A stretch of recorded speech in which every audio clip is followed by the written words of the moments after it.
Hey everybody, this episode is brought to you by proballs.com. Proballs.com is a statistical platform with over 70 leagues across the world and recently added college teams as well to the platform. If you're a basketball nerd and a basketball fanatic, this is the platform for you to be on. And in this episode, we explored with Tadas the search engine for teammates. And if you want to see which players we try to research and if you got it correct or not, please tune in. Thanks a lot and see you soon. Today's guest is Tadas Bulotas. Tadas is a basketball agent for Wassermann. In today's episode, he not only shared his own background story, but also shared some background stories of players, some problem solving that he had to go through, whether a player got injured or a player had some contract issues, when a player is unhappy, what he has to do, how he communicates with coaches, and a whole lot of other things that I think are interesting for people in the industry, whether you're a coach, an assistant coach, a GM, a sports director. Please tune in. Please share this episode if you enjoyed it. Please subscribe to this podcast below here. For people watching on YouTube, please subscribe below. Most of the listeners are not subscribed. So I think if you're one of them, you need to subscribe, share, and support this podcast so we can get more good guests on here. Thank you very much and talk soon. Bye. Tadas, what's up, man? What's going on, Venice? Long time no see. Yeah, it's been a while. Welcome to my little world here. I appreciate you having me. I mean, it's one of those things I listen to when I jog pretty much, most of the times. And I'm, really happy to be here. Well, thanks for coming on. You're the first agent that's joining my podcast. How do you feel about that? Well, it's an honor among all of your guests to be, first agent. That's something I will remember for sure. How is life in Berlin treating you, first of all? I don't know where to start. I mean, I would say it's a relief when it comes to travel, especially, but not just that. I mean, it's just more busy, more stuff, more places to eat. I would say, I really enjoyed. Cannot say anything bad about Vilnius, obviously, but we exchange cities. So you tell me. I mean, my experience so far, I don't know. It will be hard to come back to Vilnius, I would say.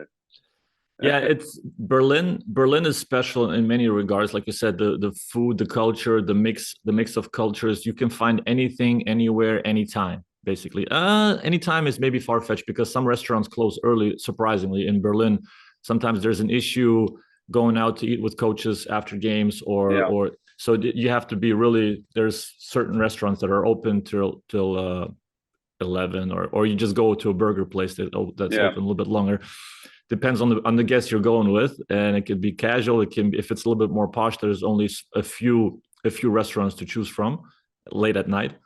Vilnius, in many regards, I like because it's cozy. I live downtown. It's a little bit more accessible, easier to get together quicker. In Berlin, you have to organize yourself to meet up, and it's usually a longer trip across the city. It's not like you're living, unless you're living in the same area. It can take a little while to meet up or to organize yourself to meet up. So those are challenges of a big city that you have to deal with. Yeah. But there's a lot of payoffs as well. It's I see this as benefit, to be honest, because when you're in a small town like Vilnius, you have so many unnecessary meetings sometimes. People want just to hang out and talk about nothing, and really, like when you're in Berlin, like when you meet someone, it's like you said, it's like you really need to meet someone, and it has to be planned. And I mean, it's helpful for now, at least to me.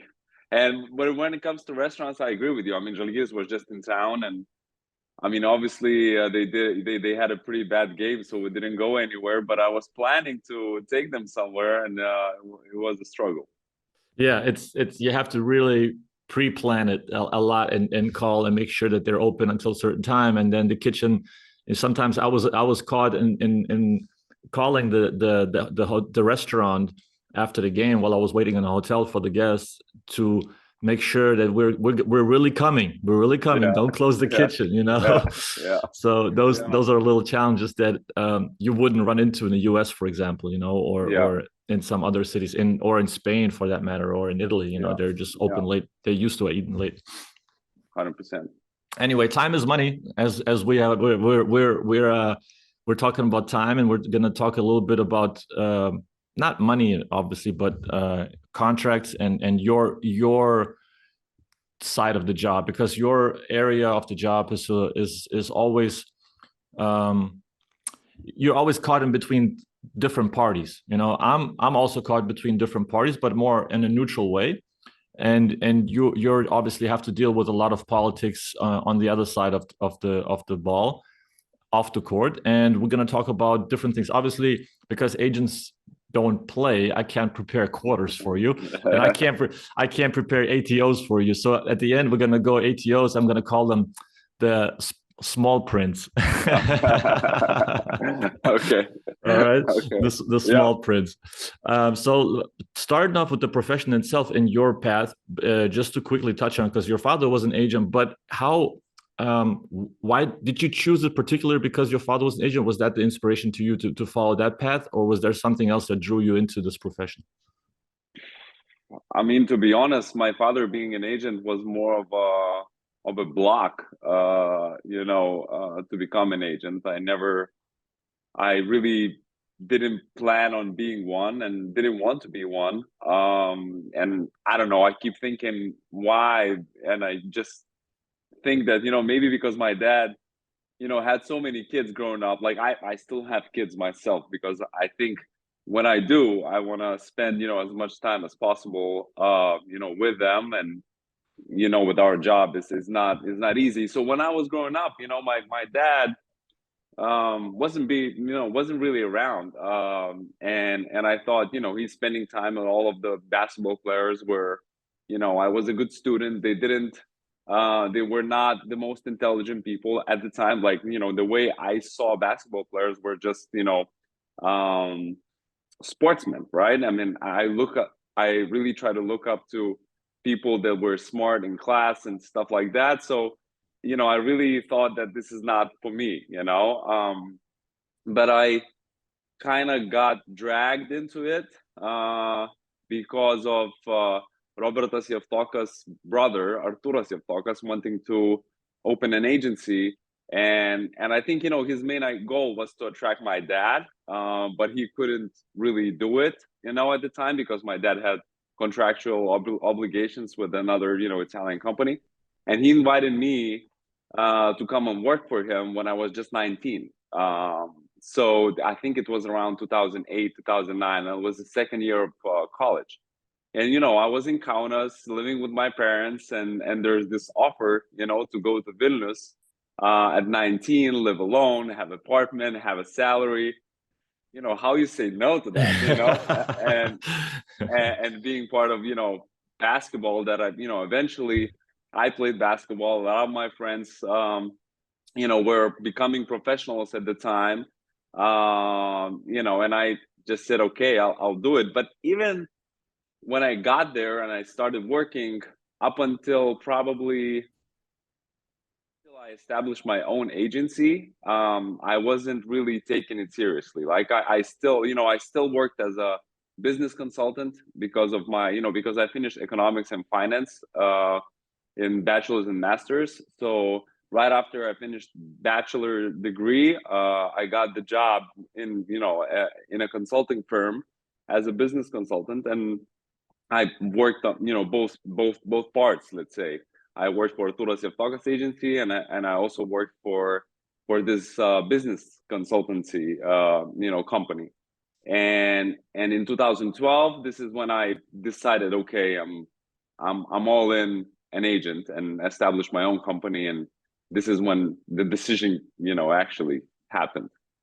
So that's more or less the same time that that we more or less appeared on the stage at the same time, because I was 2011, 2012. So kind of, because that's when we also met for the first time, I believe, in one of the junior tournaments, maybe. So it's interesting to hear. And you said your father was not around, and you can pass on this question, but I'm as you know me, I like to think in multiple layers of the personality and try to explore a little bit more of not only the job, but the person itself. And you can pass on this question if you don't want to talk about it, but how do you think it affected you personally, your father not being around? Because you want to have children, you want to be around. I want to be around. I know how my father impacted me as a coach, me personally, when he was coaching me and I was growing up, and a certain way that he handled me that impacts me today, that when I reflect and I do my own analysis, I know how I tick.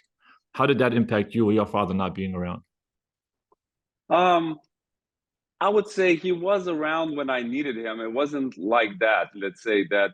But at home, I think he was disturbed. Let's say, he was there but not there. And I know why. Like I go through the same things right now as an agent, especially if you want to do your work well. So I would say it affected me. It affected my work. That I think. I approach things a little bit differently, and I understood from my dad that it needs to be approached differently, and also that I need to mentally mature as a person to have kids, let's say. So I know how to manage, how to say, a 35 player list, at 35, how to say it in English,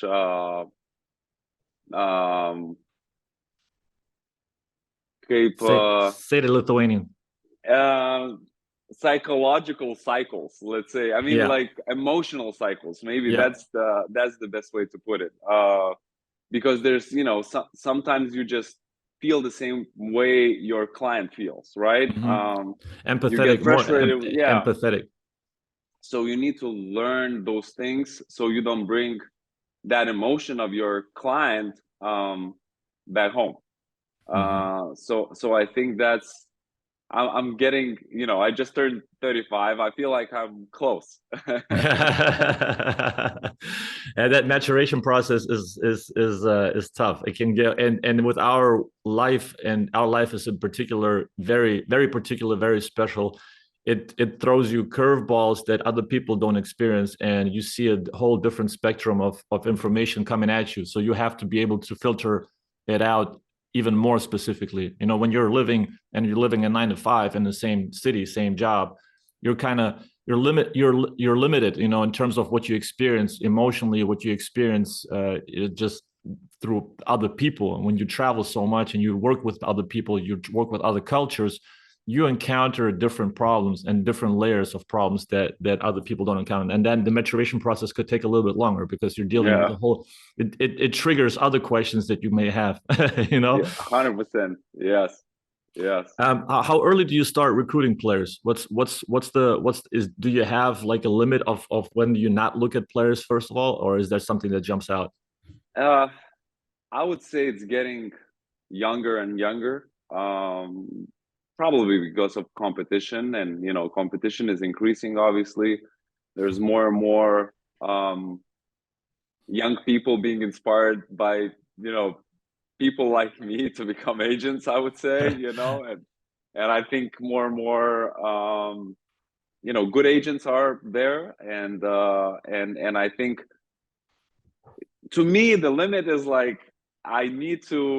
I would like to see them when they're under 16 national team players. That would be ideal. But normally by the time they're 16, the best ones are already verbally committed to an agent, or they call it advisors this year, the now. But I would say around 15 is the time that I need to know. Like, if I'm not aware of the best players in that age group, there's big chance that I will not be able to sign them when I decide that they're good enough. Yeah, and you're also like in my side of the job, you're projecting of what the player will look like, what the player could look like in regard, and then you have to invest in the player from your point of view. What's the process of signing? Like you're contacting the parents first of all? You have to find them, and or is there people that you search out for that are influence on the kid? I mean, I would say it's a little bit different, probably, because since I'm now recruiting everywhere, it's every country is a little bit different. But I would say you contact first the coach, and hopefully the coach is not working with an agent or doesn't want to lure his kids to another agency. Then you just ask the coach to make the introduction to the family. You talk to the family, and for the most part, I meet the kid at the very end, unless the family wants to have him involved from the first, time, because like I said, working with really young players, this is a little bit of a gray area in our job. But the reality is that, most of them have to sign some sort of contract, with teams before they're 18. So that's why, I mean, they do need an advisor, a lawyer, somebody, during that time. But what the process normally goes through the coach. And then if I feel like coach is not helping, he's blocking, something is going on, then I would try to find a phone number of a father, mother, and call the family, because bottom line, they are the ones deciding for the most part. Yeah, I mean the coach may have the understanding of basketball and the path they want the kid to take, but the parents are the ones who are responsible for the kid at the end of the day. Has there been also a coaching recruiting process for you where you recruit coaches to sign with you, and then they can also help you somehow to have a wider range of players on your side? Not really. I mean, when it comes to coaches, I kind of concentrate just on the Lithuanian market, trying to understand which coaches can potentially, I don't know, be best Lithuanian coaches. But I'm not really active on this because it's a different field and it's not easy.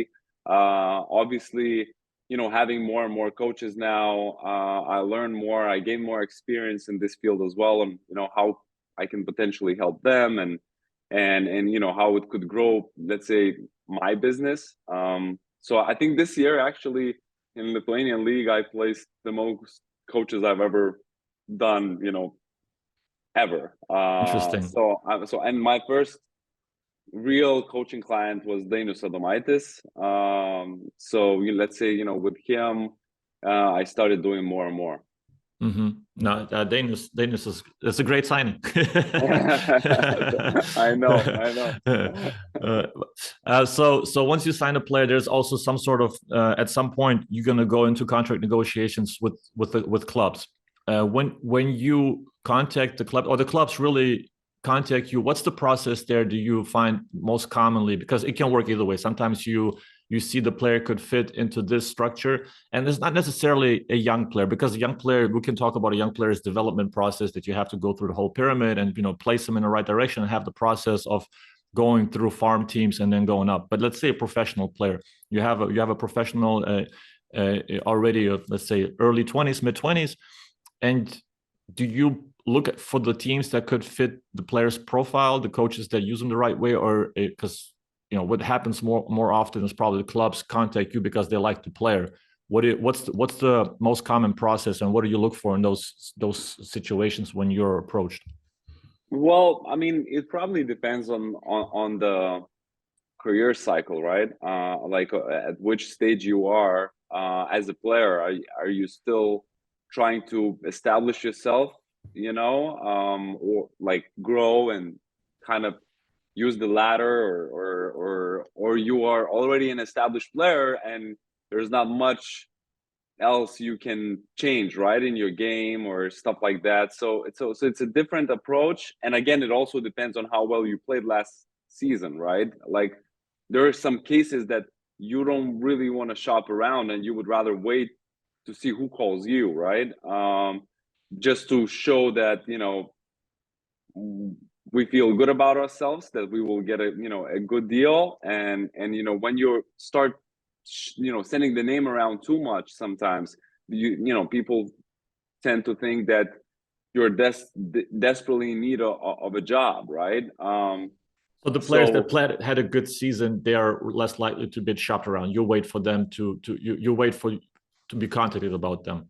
Yes, at least, I mean, I'm doing my homework, obviously, following the teams that I think his range is at, what they're changing and, who's staying, just to keep an eye, where are the potential spots. And again, for sure, I try to find some sort of way to make sure that they know that this, player is free. It could be through media, it could be directly through someone, it could be through a local representative, just to make sure that they're aware that he's free, because especially with a lot of Lithuanians, and especially with those who are with Žalgiris, a lot of teams think that they're there like forever, that they never have an out, or the contracts are long term and they being re-signed early and stuff like that. But again, I think when it comes to the free agency approach, it really goes case by case. Sometimes you want to enter a market that you think is a good fit, to show the skills of your client, to really excel him in a way. Sometimes you choose a market which is hard, but it kind of builds your value, which is ACB, for example. It's a difficult market. I mean, it's a specific market. Nobody's really playing a lot of minutes there. I mean, but I mean, if you're successful there and you establish yourself there, you can kind of stick with ACB, right? And it's obviously the market where it will get you better as a player and more ready for any level. So yeah, I mean, approach is a little bit different, and obviously there's some players that didn't have a good year, and you have to be pushy, talking to coaches, trying to convince them, I don't know, ask for favors. I mean, it's everything, sometimes it's everything.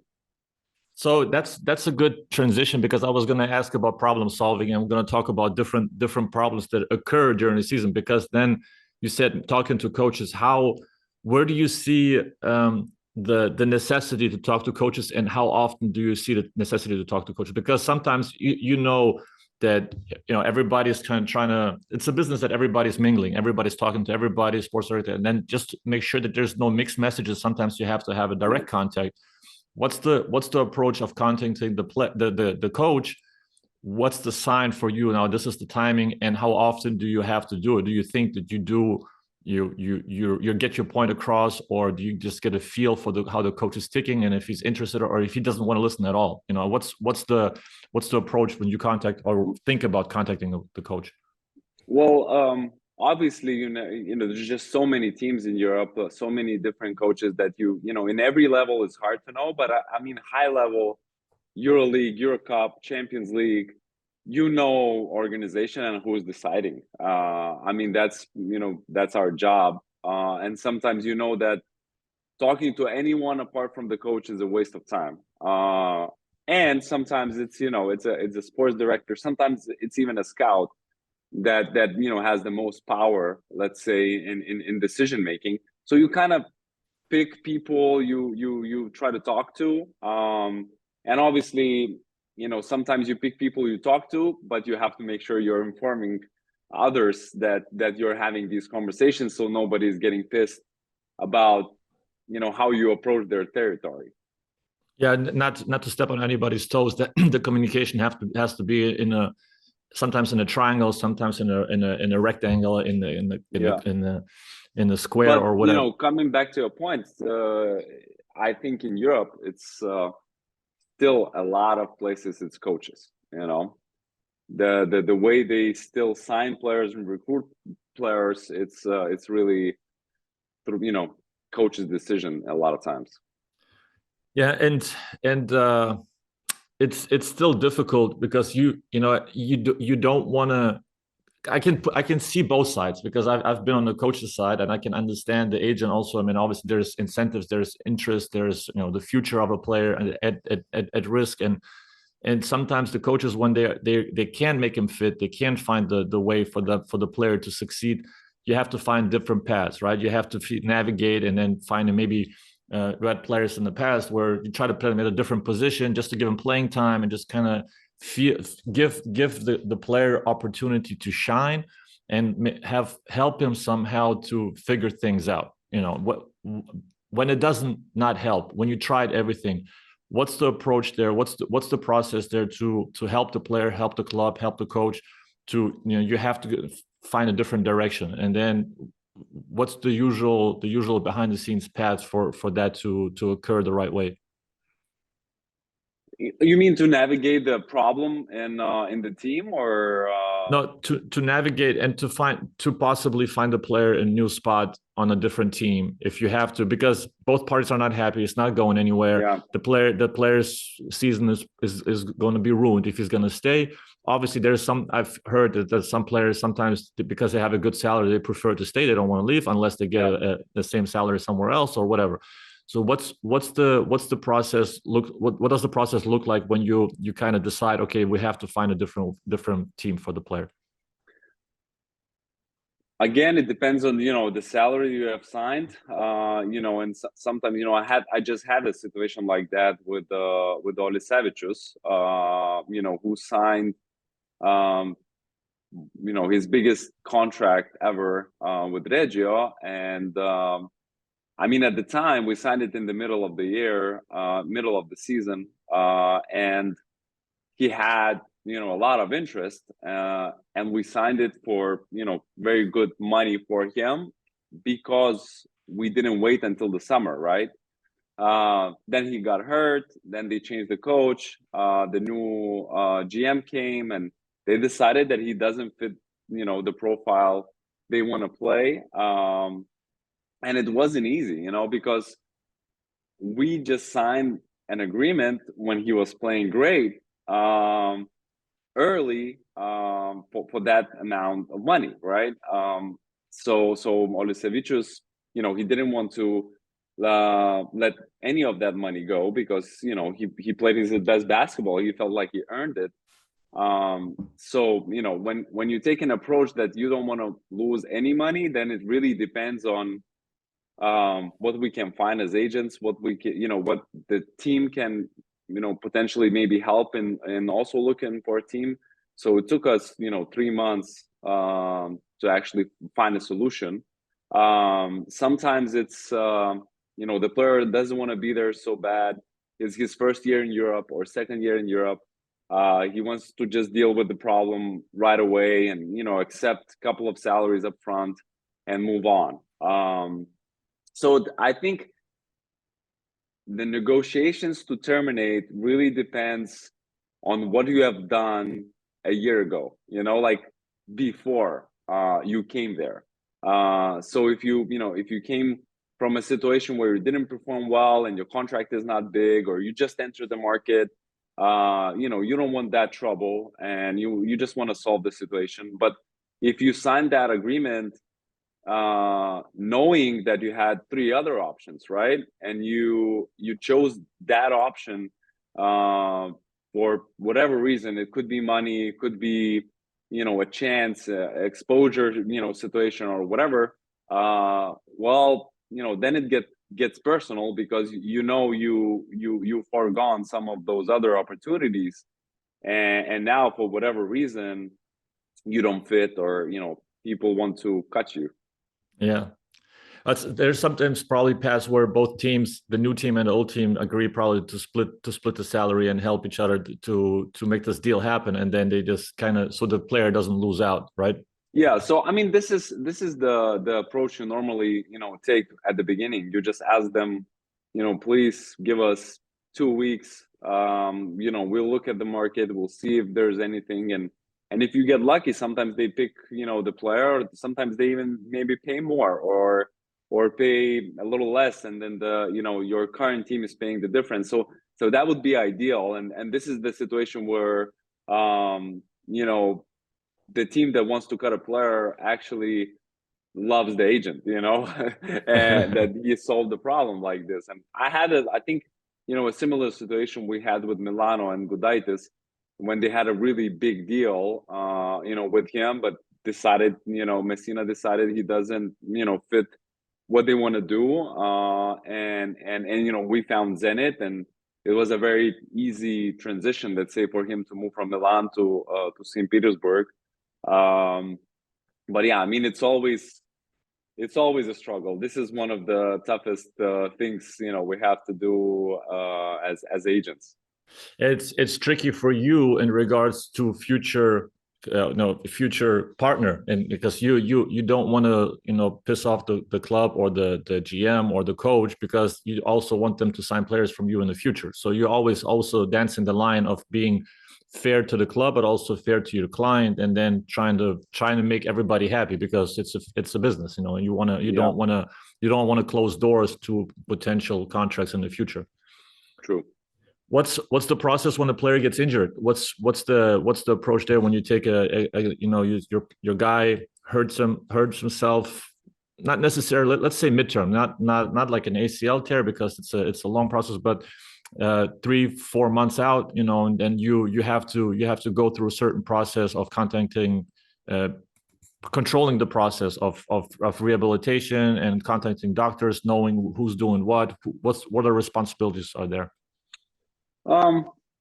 So these are also one of the let's say things you think about before signing, and you actually, you know, when players are thinking, oh, this is a great city, or, you know, this is I don't know, a great coach. One of the things that, you know, teams like Žalgiris like to sell is you know, they have a great you know, rehabilitation program. They have great doctors, and you know, they take care of that. So I would say it really depends where you are. You know, where when you are in a place like Žalgiris, or when you're in a place like Bayern, you know, you don't really question you know, on the process after, you know, players are getting hurt. Obviously, all of the contracts now in Europe are guaranteed if you get hurt, at least, you know, normal level. I know there's some, you know, smaller teams in smaller markets that they tend to cut a little bit of salary if it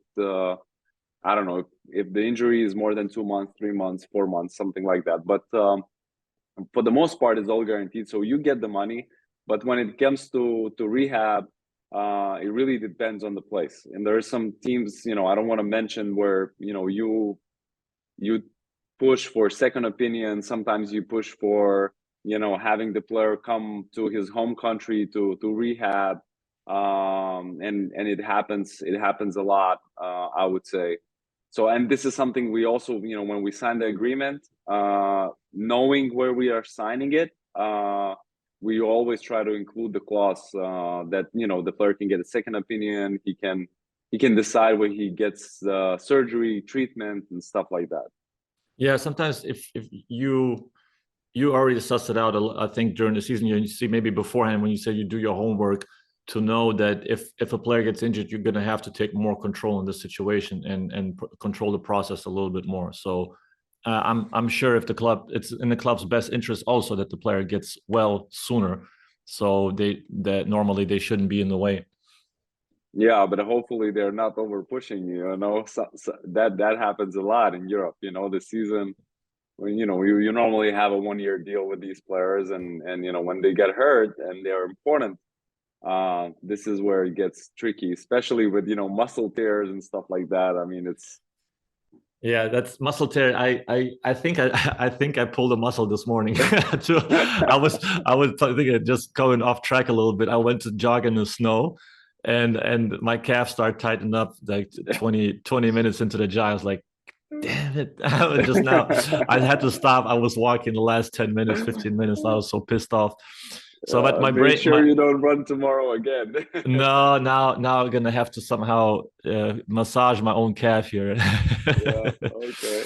You know what, the agent process was introduced to me firstly when I was in college already, and it was not that I was approached, but I was trying to help a kid in the college, a Lithuanian kid in the college that was not happy to transfer. And I was telling the opposing coach in our conference, I said, look, this kid he doesn't play, he's a really good shooter, he wants to leave college, you should take a look at him. And as I told him right away, it's like, look, I'm not trying to be an agent. I'm just trying to help. Like I'm until I if I can see I can help one person and the other party, and somehow both are happy, it's a win-win situation. Great. I introduce people and go have fun. Just go keep playing. But the one thing that I kept seeing throughout my career and now, and the frustrating part, because I love mentoring younger people. If there's a way that I can give advice or somehow share my opinion on certain things, I love to do it, especially with young people. But there is a factor, and I've seen it, where you mentor, you invest so many emotions and resources, and then they leave you, and then you feel like, golly, all this, and then you just end up leaving. Has a player left you before? Has there been situations like that where you just kind of like, for what, man? Yeah. I mean, it's not a lot. I mean, I was very fortunate, let's say, that it was basically 3 players that, since 2012, let's say, there was 3 players that decided to part ways. And I would say one was painful. The other 2 was okay. And because the other 2, I kind of knew why they did that. They were more opportunistic, let's say, which is normal. Like, it's not my approach, and it's still working with people, right? So you kind of find people that fits your character the most, or eventually you sign most of those type of people, because you recruit many and you don't sign them all, and I think the characters has to kind of match, or the perception has to match. I can imagine that there's also decisions that you have to make, tough decisions on that part of maybe not signing a player, although you see potential, money, dollar signs and good contracts, but there's some character things that I'm very big, like intuitive decisions are big to me, and I listen to my gut feeling. At the end of the day, I think you have to listen to your gut feel as well. 100%. And I mean, it's probably similar in, from teams and coaches side, like, you see that, the player is crazy talented, but you just don't want to deal with all those requests, and I mean, it's too much. So yeah, I mean, you try to limit that and affect your life less. With less problems. Less headaches. Yes. So before we go into proballers.com segment, just to have a transition to that, what's your daily routine like when you check up on your players? What do you look for when you wake up, or do you just like certain things that a checklist that you go through every day? Yeah. So I would say at the beginning of the season, I try to watch live games or synergy if it's at night. At least for the first month, I try to watch as much as I can, because they change teams and they're in different system, let's say, and I want to communicate with them more. Then I would say later on I check more just results, and I see that if the player is in a slump, then I watch games more. If everything goes great, I don't really, I mean, I watch it if I have to, or if I have free time. But my daily routine, I start with Australian and Japan games. Then I do my emails, my recruiting calls during the day, or solving problems. And then evenings are, for live games sometimes. But if I have some personal things to do, I would just follow the scores. But it's it's just heavy on basketball games. Yeah. When you're checking on the box scores and the play, do you look at the wins and losses of the teams as well? Yeah, 100%. I mean, yeah. I would say, I mean, I'm happy when players play well, even when they lose. But like if I put something on Instagram, I would never put nothing if they didn't win. That's something for I don't know how many years I've done it. I think I never put, even if they had a 40-point game when the team lost. Yeah. Gotcha. All right, so I'm gonna share my screen with you. I opened up proballers.com, and my first and proud sponsor. Good. All right, so you see the screen? Yep. And so we go here with one of your clients, pro clients. If you, we talked Australia, so Australia is the most recent results that we can see here. So let's do Ariel Hook 40. Okay, all right, let's do Hook 40.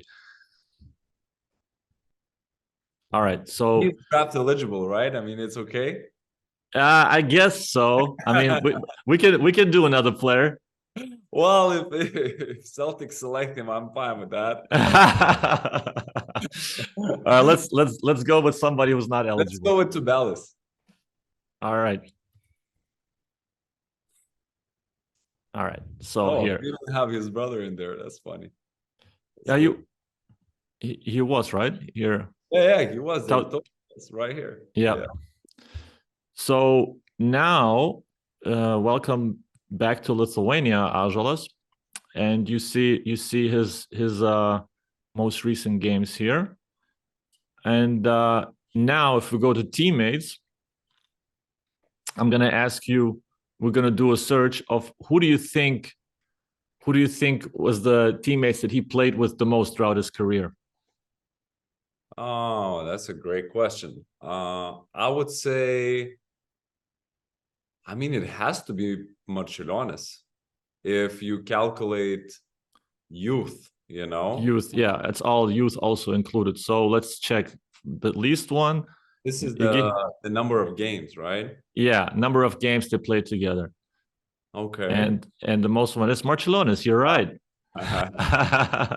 Yeah, I know my player as well. Yeah, you did your homework as always. All right, what about their birthdays are like just 1 day difference? It's funny. And same team and lived in the same same area pretty much in Vilnius. Interesting. So okay, if we go to opponents, that may be a little bit more difficult. What are the opponents that he played with the most against the most? Let me think.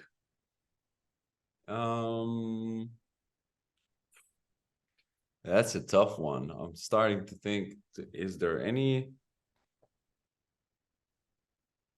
No, Kirk Risa, they were teammates.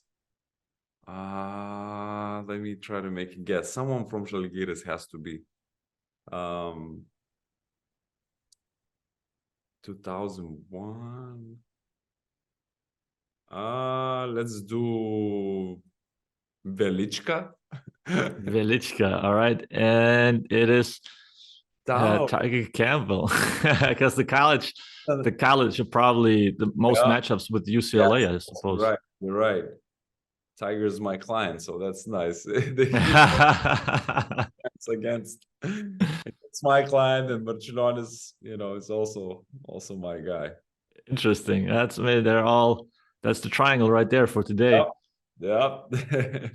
So if you take a look at the 3 games here that he played in Lithuanian league, is there a pattern you look for or something that stands out to you when you follow the player since November 20th? I mean, it's obviously a very small sample, but normally what I try to follow is the effectiveness and the minutes. Yeah. Those things, are probably, the easiest scan, how many minutes he played and how effective he was for his team. And then, if you see low minutes, then you try to look deeper into that and what did it mean? Did he get in foul trouble, especially with bigs, or it was something different? And then knowing the information, sometimes you have to come back and watch those minutes he played and see what happened. Yeah, minutes is an indicator to maybe if there's a big discrepancy between that one game and other games, then you kind of have to investigate. But you follow up on it game by game, so you wouldn't see a gap. You would just see a big drop off. Now you see 3 games in a row, so it's kind of easy to see what stands out. But when you see 20, 25, and then all of a sudden 8 minutes, then you kind of have to you get hurt or foul trouble or whatever. Like that's something, minutes is what I follow probably the most. Okay. All right, that was our Pro Baller segment of the day. All right. And back to reality here. in terms of because there's, like I said, there's the part where players leave you, but there's also this ethical part of players being stolen in the business, and it's a open secret, let's say, because people know that players are switching agents, because that's the other side. Player leaves you because he's going to an agent. And why? Because the agent may have approached them, because somebody have offered maybe a bigger deal if they sign with them. And then there's obviously some kind of protection for the agent through FIBA, and there's a process that has to be gone through. But what are the unwritten rules in the agency business that you feel like are being encroached sometimes, or should be paid more attention to? I think, when it comes to rules, I believe there are some agents that don't care about any rules, and some agents do follow some code, let's say, of I don't know, the way they approach the player. But that's a great question, because I really don't consider myself as a guy who takes players, steals players, established players, unless those players are unhappy, and you learned about that. Then I feel like it's my job to make sure that I have a conversation with a player that I think is good. And that's how, my boss is evaluating my work. If, I don't know, if, let's say, a big time Lithuanian player, let's say Valančiūnas, would want to change an agent, and I didn't even know about that, or because he's Lithuanian, let's say, and I didn't inform anyone in the company, that we need to meet with him, and at the time he's also meeting with other agencies. That would be a bad work from my side, right? So, but I think trying to convince players to leave, trying to put ideas in their head, I think it's a waste of time. At least the way I see it. They have to be unhappy for me to sit down with them.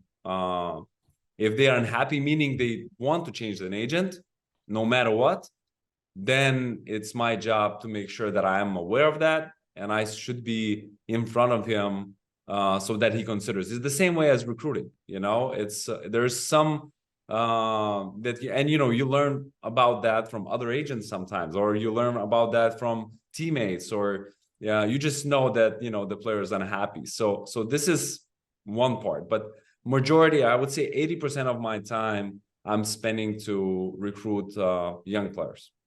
So okay, but let's talk about that. If the client is unhappy, you find that out. Is there signs that you look for, or you have to think ahead of, try to catch it before it really explodes?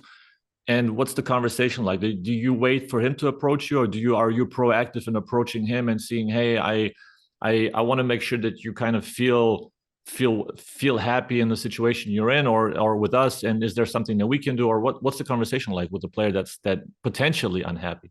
Yeah, so I mean, first of all, since you know the market, you already know if it was a bad job done, right? So you can kind of expect that the player may not be happy, but that's not my approach. I normally just learn from his teammates or somebody that he's close with that he's going to change, right? And then it's my way of approaching him and asking if that's correct, if he's unhappy and if he's going to change. And if so, then just organize the meeting with him whenever he's ready to talk. What are some things that the player could be unhappy with? I mean, sometimes it's placement, sometimes it's the contract. I mean, it could be long, low money and no outs. You know, then the player may learn that, you know, his salary is like way worse than everybody else's on the team. I don't know. I have clients who switched to us because of the bad communication, lack of communication, loss of strength, power, and other clients, you know, they just went down as agents. So it could be, you know, many things. Sometimes agents just get, you know, lazy, or they don't want to do the work in the level they normally did, because maybe, you know, and I understand, maybe they just get tired, they cannot travel as much or whatever. And I mean, these players feel that, you know, they feel that, you know, your agent is not everywhere.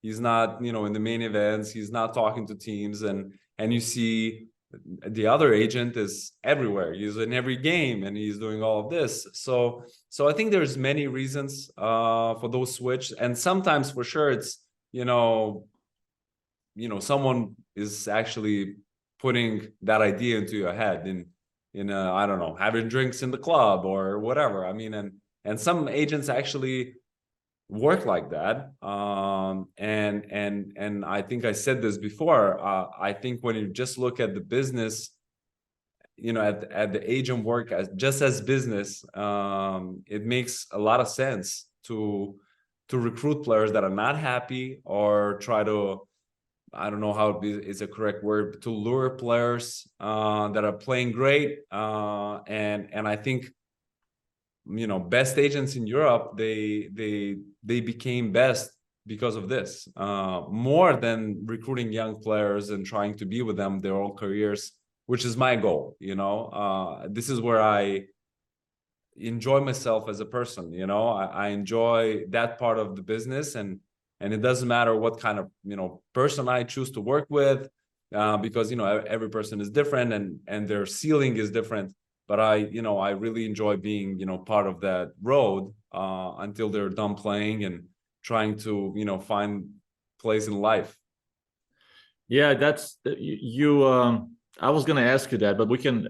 I'll take that question out of the small print, and I'm going to ask it now, because that's something that I always was wondering, that because, you know, that you as an agent, you don't win championships. You win with the player, whatever the player wins, whatever the coach wins. You can participate. You feel happy for them.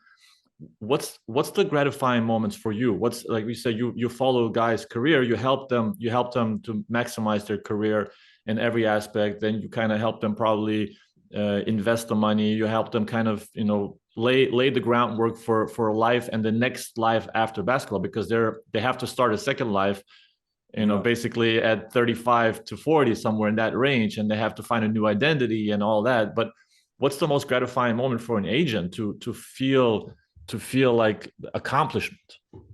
Yeah, it's really when you know that he reached his full potential, you know, and obviously sometimes you cannot reach it because of things you cannot control, like, you know, major injuries and stuff like that. But if you know that, you know, the family is happy, the wife is happy, that they have a stable life, and that they can enter life after basketball in a stable way, and, you know, knowing that they accomplished everything, and they traveled the world and everything was taken care of, and they do thank, you know, you for doing that, even though Lithuanians, you know, they have hard time expressing their feelings, Yeah.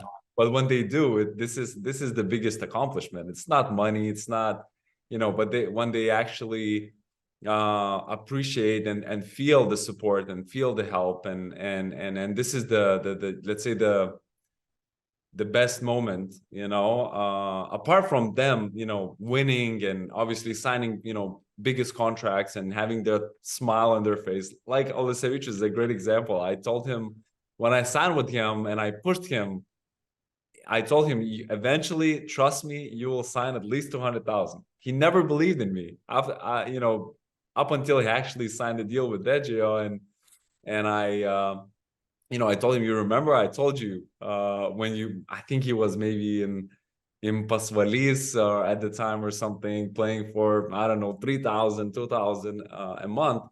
And, you know, when he signed this, like, that was a joyful moment, you know, because I knew, you know, he was signing, you know, his life contract kind of, and was super happy. And this is something I told him he's going to sign. So those moments are the best moments for sure. Do you remember, besides this one, do you remember one moment, maybe it's something that after a career that you felt like that was the most gratifying moment as an agent for you personally? Oh, that's a good question. I mean, I had a number. I feel like I had it with almost every client I worked with. I had that moment, let's say, where, you know, when, I don't know, when they sign, like, I'll give you a great example, like Ulanovas. Nobody was thinking that he can become who he is and make as much money as he made when I signed with him. Like, even my close people around me or people around him, I mean, they always knew that he's a good player and solid player, but, you know, if somebody would tell he has a chance of having his, you know, t-shirt raised, you know, in Žalgiris arena or make millions out of playing basketball, at that time, you know, not a lot of people would, you know, agree with that. And I'm talking about people like very close. I mean, very close where he's at right now and everything. And you know, there was that moment when we signed, because at the beginning, he was the lowest paid player in that generation, pretty much, you know. And you know, they had Čižauskas and they had, I think, you know, Redikas, and there was all these players that signed deals with Rytas or signed deals with Žalgiris, and, you know, Čižauskas probably played his first, you know, LKL or Euroleague game even when he was 16, so he was getting, you know, solid money at the time, and Ulanovas was kind of dragging behind all the time, and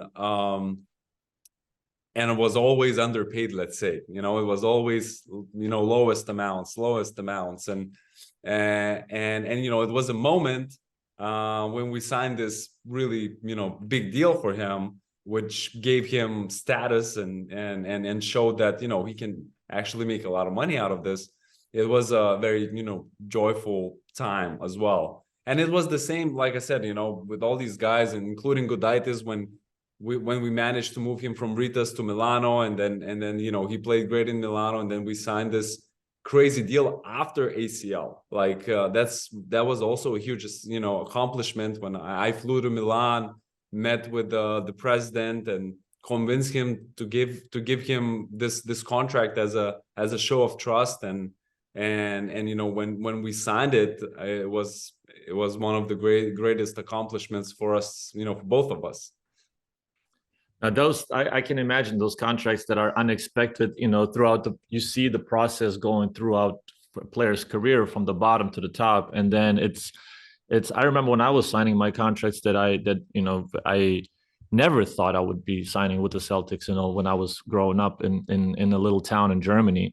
And then, you know, you just kind of, or the CSKA contract, whatever, you know, it's just that those are gratifying moments for the player or for the coach or for the scout, wherever. So I can imagine that the person who's helping behind the scenes to achieve that, and you see the happiness in another player, you see the happiness in another person, it can, even though we're Lithuanian, I'm I'm emotional both ways. So I'm not afraid to cry in front of people. I'm not afraid to just show my emotions. But even though Lithuanians are a little bit more closed off, like you said, that can bring out the really the positive vibes out of anybody, I think.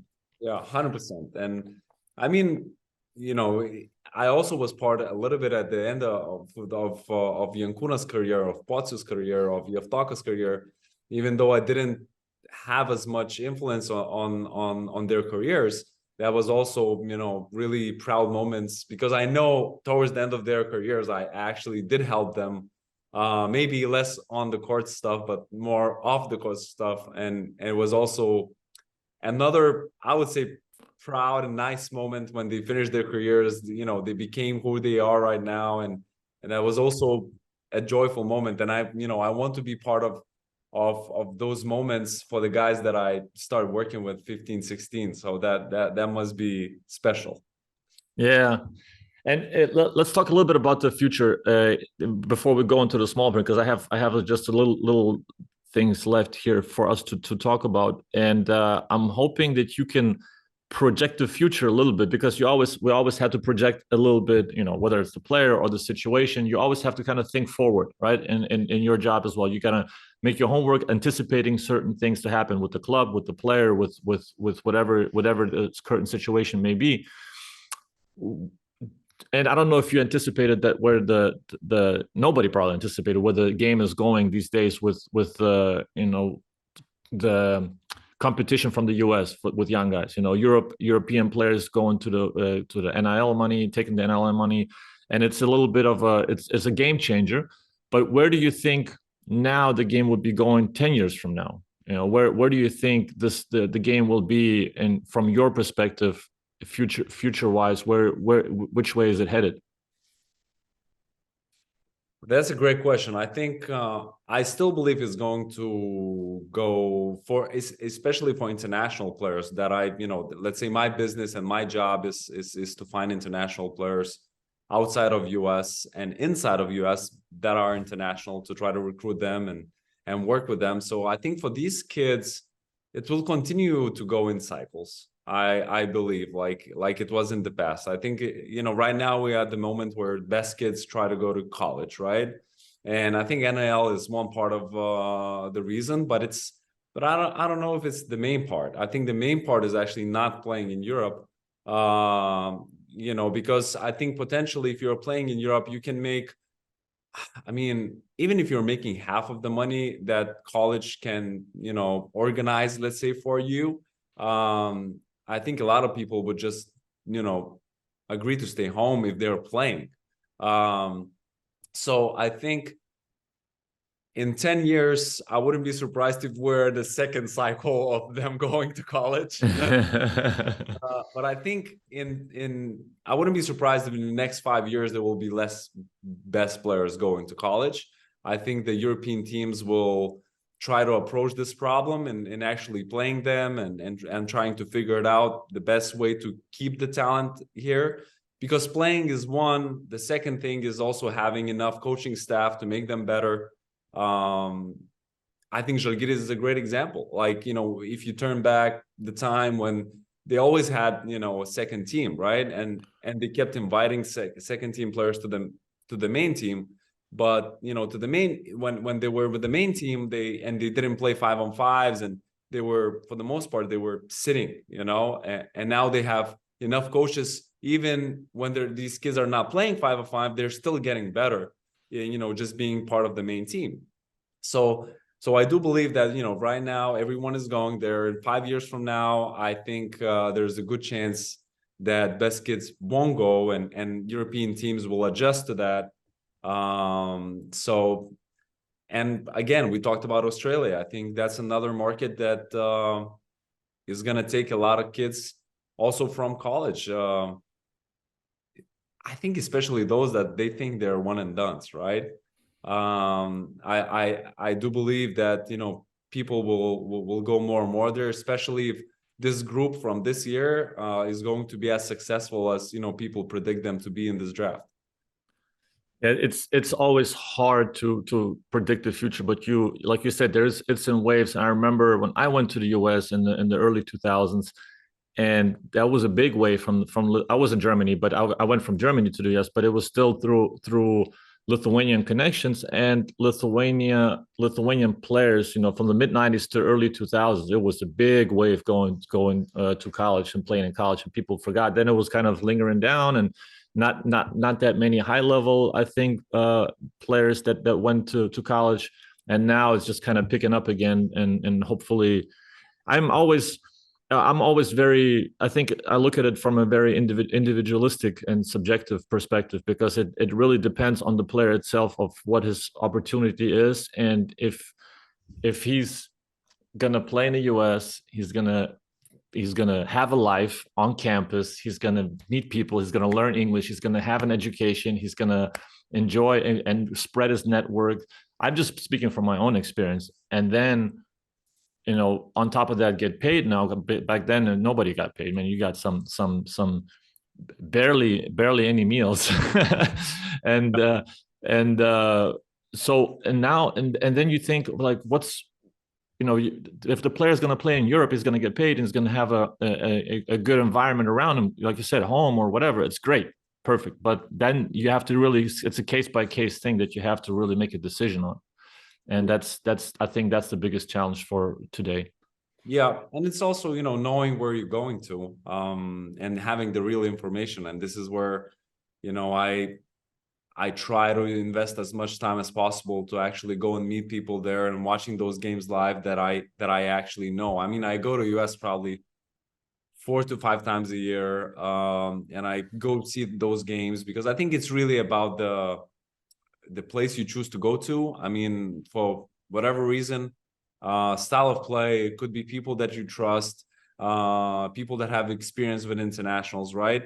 But I think, what you kind of touched with a campus life and student, and potentially you may have a job, right, when you finish playing. I mean, that's, if you're a successful student there and you're a successful basketball player there, I mean, potentially you can have a spot there and come back to that place after you're done playing. So what I think is very important to stress out, and one of the main reasons I think these kids are going there, is because you come, even though some students are older and you're younger, I mean, within 4 to 5 year difference, you're still living on the same agenda, right?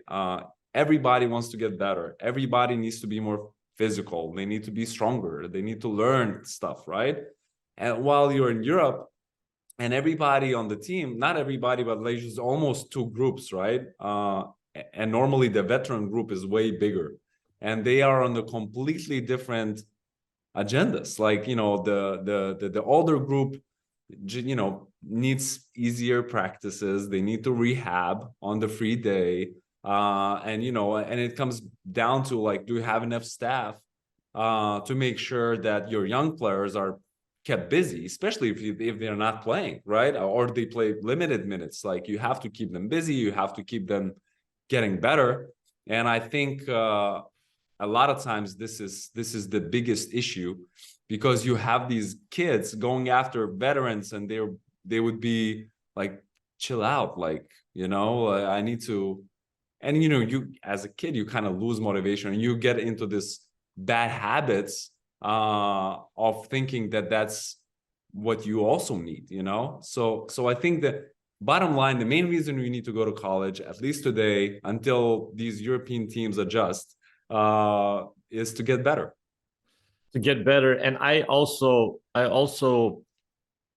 think that you have to consider the wide spectrum of talents, right? There's the high major talents, and there's the mid major and the low major, and then there's all the wide range of players that can play in college.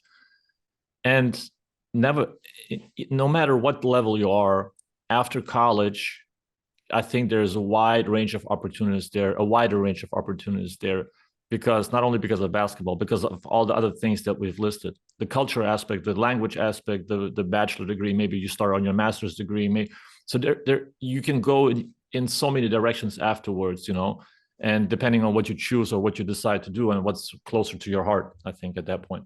Yeah, 100. And I mean, it's funny you mentioned this, because I had a player that I helped go to high school in the US, a Lithuanian player. Then he eventually from high school went to Stanford, and he's a player that would have definitely signed in the Lithuanian league, after he graduated, and we had interest. He's a national team player and stuff, but he got job offers in Silicon Valley and married and stayed in California. I mean, it's I cannot say no to that. I'm happy. It was a proud moment kind of too. I helped this guy be successful in life. I think found his wife. I think she's American, and That's another, great story of a successful, and a good reason to go to States. And you're right. Again, I think it really goes. I believe that the European system is great up until you're 18, 19. And I prefer that system over any system in the world. I think it, gives you good values and, understanding basketball. I think there's a lot of great things. The competition is good enough. But then once you reach that age of 18, 19, and all of the second division, third division, youth leagues are already too weak for you, and you're, good enough, then we have a problem, because you want to be part of a great team that has resources to make you better when it comes to nutrition and, and weights and whatever, everything. But, you don't play on those teams because they're just too good. And then you have bad teams that loses a lot, changes coaches a lot, doesn't have the resources. You're in a toxic environment that you can potentially play in, but it's just very limited amount of those teams that you can trust as an agent, and as a talent to be a part of. It's the range 18 through 22, 23 is the most difficult age. And in this business, everybody knows that. And then there's some leagues have it, like the Espoir League, they have something in place, but there's no perfect system for that range of players, students, whatever you want to call them. And that's the biggest challenge, I think, no matter where you are in the world. Yeah, I agree. You ready for my small print? Of course. Everybody read the small print in the contracts.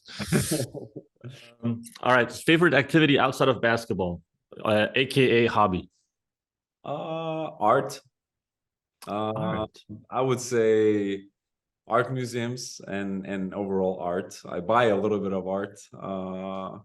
Hopefully we'll buy more if my players are successful. So I would say that and sports, whatever, jogging, weightlifting, a little bit of paddle tennis. But yeah, I mean, I work out pretty much 5 days a week. Very good. Most common mistake players do? Overreact. Most common mistake clubs do? Misjudge. I was gonna think you're gonna say the same thing. Overreact. I mean, it was close. Most common mistake agents do? Trust. Best worthwhile personal investment? Buying a dog. Interesting. You're gonna have to tell me more about that. Yes. What are you thankful for? Thanksgiving is over now. I mean, but we're still thankful every day for something. I would say from my fiance, Yusta. What's your end game? Where does this job lead you to? Oh, that's a great question. I already sold my company. That's an end game to a lot of people. But I would say my end game, just having a few clients in NBA and enjoying the game when I'm 55, 60. That's probably the end game. Like watching Jokic play and just caring about him if he was All right, and the last one, the Tim Ferriss question that I ask everyone: your favorite failure from throughout your career that you look back on that was the biggest lesson to you up until this point, and you kind of cherish that failure. Oh, that's a great question.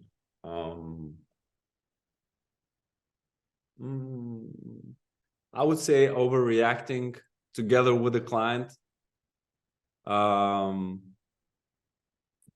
and just, let's say, backing him up on that emotion in front of everybody in the team, including coaches, and thinking that, it's only our truth in there. And and I think it backfired me for quite some time. And I learned a lot from that. That you need to really understand both sides and not just think about the player. Yep. All good. That was the last question. That was the last question too. So. All right. All right, Tadas. Thanks for joining this. I think we danced the line on several subjects, and I think we did it successfully.